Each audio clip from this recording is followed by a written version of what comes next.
Hello. Today we want to deal with the top 10 questions, the 10 sure questions that you are to be expecting in this upcoming mathematics examination. Now, we've done a lot of research concerning uh, the WAEC examination, and we've been able to come up with so many things. One of the things we come up with is that WAEC is a body that is good at setting question, and they don't repeat their question. So far so good. I've not seen any question that is repeated either in the same pattern or in the same way year to year. I've not seen it. So if they bring a particular thing this year, there is another thing that they are going to bring. Here are the compulsory topics that the WAEC will always bring during exam. Now, during mathematics exam, one of the topics that we are going to treat in this video is statistics. Statistics is a compulsory topic that will come out in mathematics theory. Very, very compulsory. You are going to see it there. Last year, 2024, they brought a question on statistics, and what they brought on statistics was mean.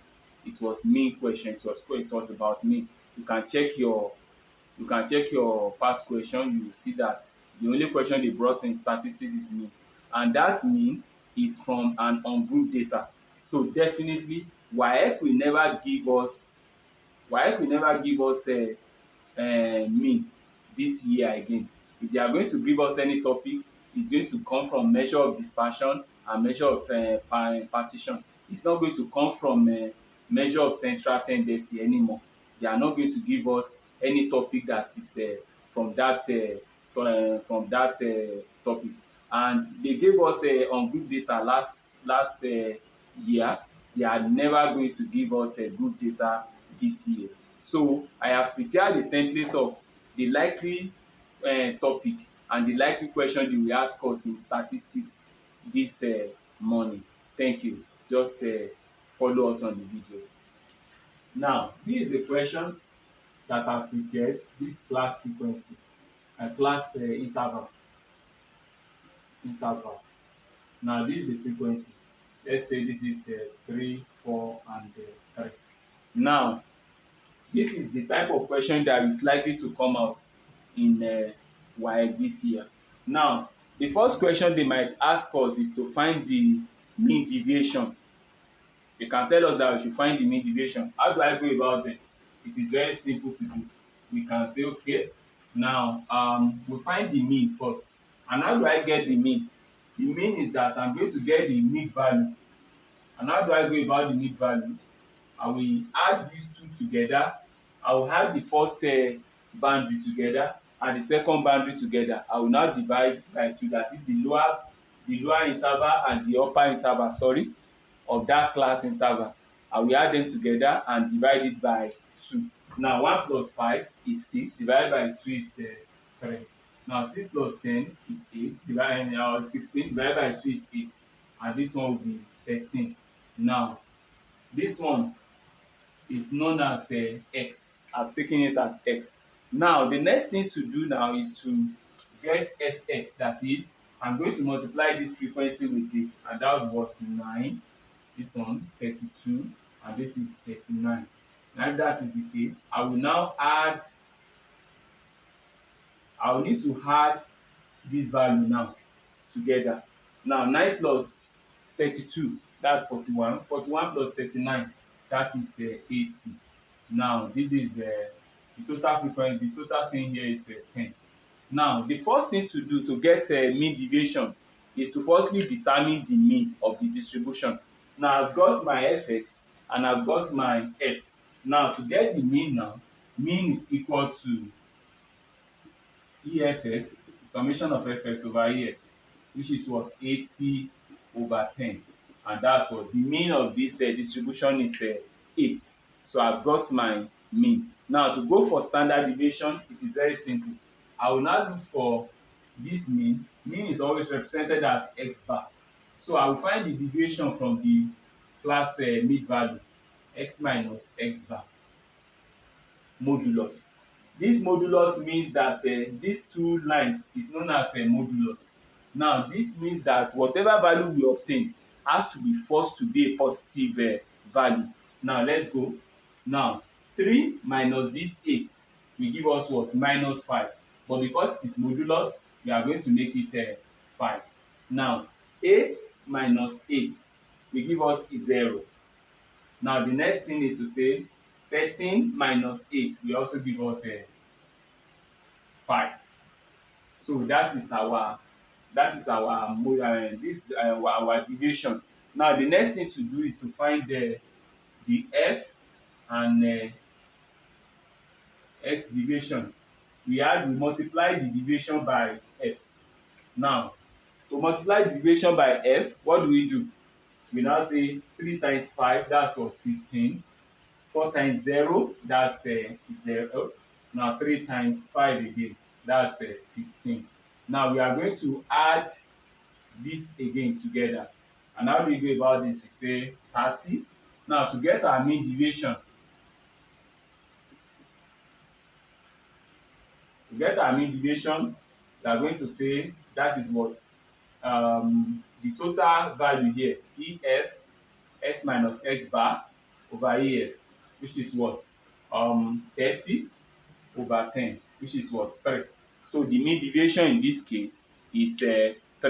Now another question they can tell us to find is the variance. Variance is simple to find. How do I go about the variance? Variance is very simple to find. They can tell us to find the variance, and what do we do here? We are going to square this. Now how do we square this? This one, 5 times 5 is what? 25. Now 0 times 0 is 0. This one 25. Now the next thing to do is to multiply this result by f. Sorry. Now how do I go about this? Let's find it. The variance will be f times this. 3 times 25, 75. 4 times 0, 0. Now 3 times this is also 75. Now we find everything will be 150. Now to get this, the variance will be what? Variance is going to be equal to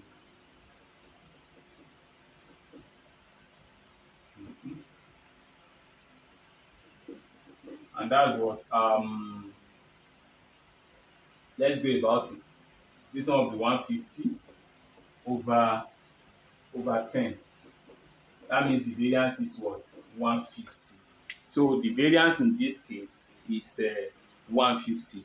Now another question they can tell us to find on statistics is standard deviation.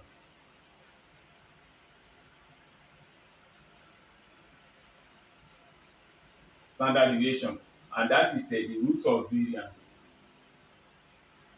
which is what? Root of 150, and that will be 12 points. I'm coming.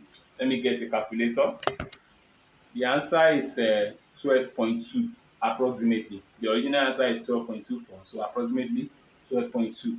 Now the other topics that they can ask us to do in statistics is all these OGAIF, cumulative frequency curve, and the likes. So let me treat that for using this table. So I'm going to delete some part of this table just to be able to analyze that. So let's do that now. Welcome back. Now I've deleted some table just to get the standard and to get the cumulative frequency curve. Sometimes they call it OGAIF.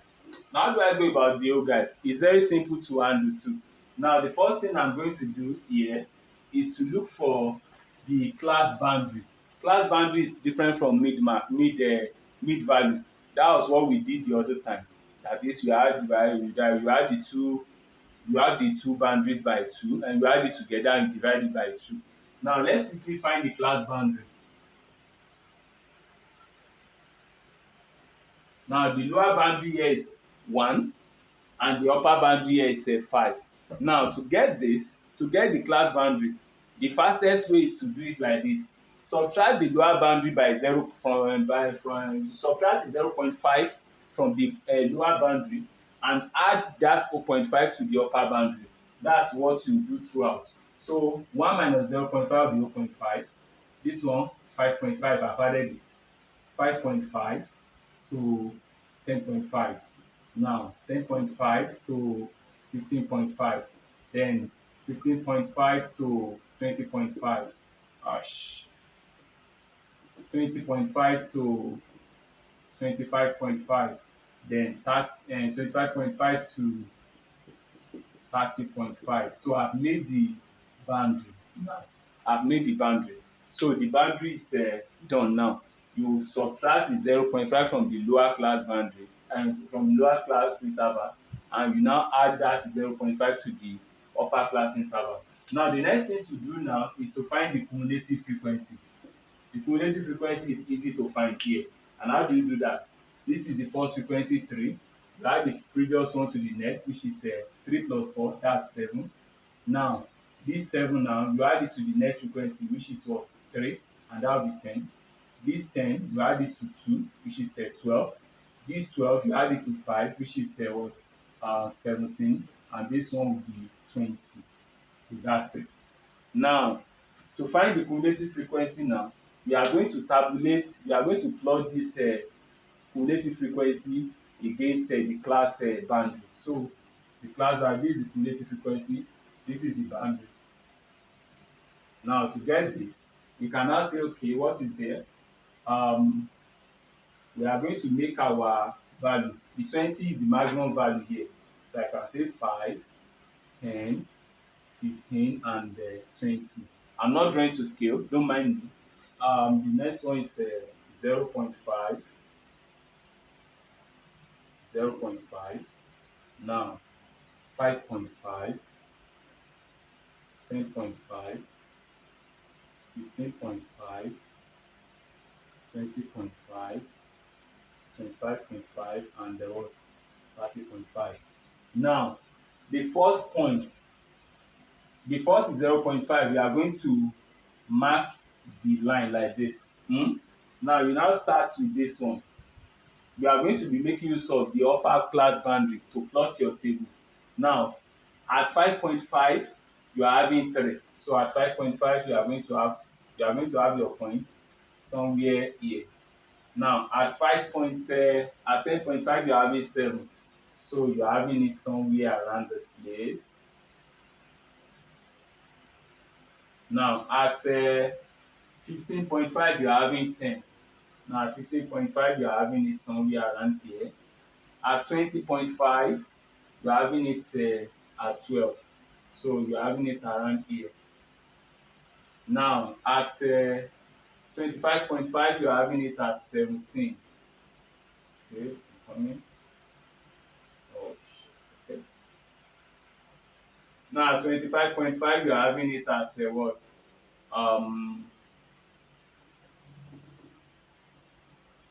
Not writing properly, sorry. Now at 25.5 you are having it at 17. So somewhere here. And at 30.5 you are having it as 20. So around here. Sorry. Around this place. Here. I'm going to bring it in. So put this here. So this is where the points are located. Now to get the curve, I can now draw my curve.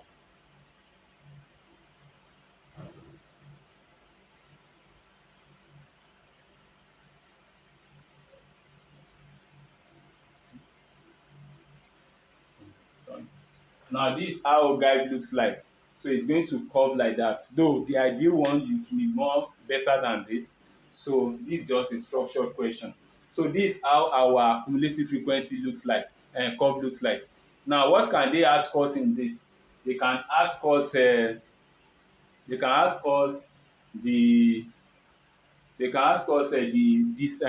mean. The mean of the distribution means if you are looking for the mean, they can ask us the median, sorry. The median of the distribution means you are going to divide the whole frequency by 2. And what's that? 10. So that means you check this, you locate the 10 and you bring it down. So this one should be around 15.5. So you bring it down. Once it clicks there, you bring it down and you get us the value here. Now if it is you can tell us to find the quartile. Quartile means 1/4 of the entire value. Quartile, that is, quartile can be two, sorry.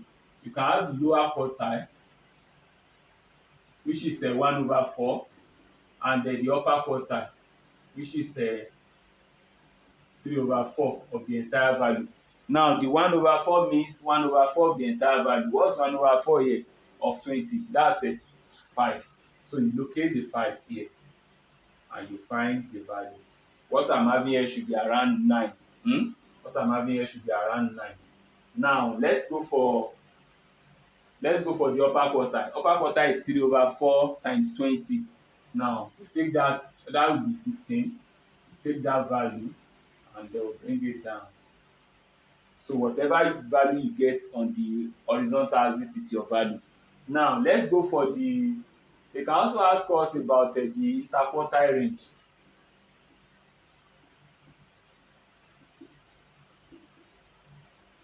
The interquartile range, that means interquartile range is upper quartile minus lower quartile. So you are going to get your upper quartile, give the value, get your lower quartile, give the value, and that's why, and subtract the values that you get. They can tell us to find the semi-interquartile range. That one, you get the upper quartile, you get the lower quartile, you subtract them and you divide by 2. Now they can tell us to find the decile. The decile. Decile means 1/10 from the word dec. It means 1/10 of the distribution. So we have about 9 deciles. The first decile is 1/10, second decile is 2/10, third decile is 3/10. So it depends on whatever they ask. Let's assume that they tell us that we should find the fourth decile now. That's 4/10 of the entire distribution. So 20 is the total frequency. So 4/10 of the whole frequency. So 4/10 of 20 is 8. You find 8 here and you let it be here. You now locate it down. So that's decile. They can also tell us to find percentile.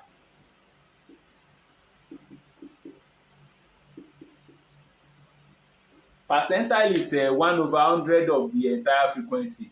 That means we can have 1 to 99 percentile.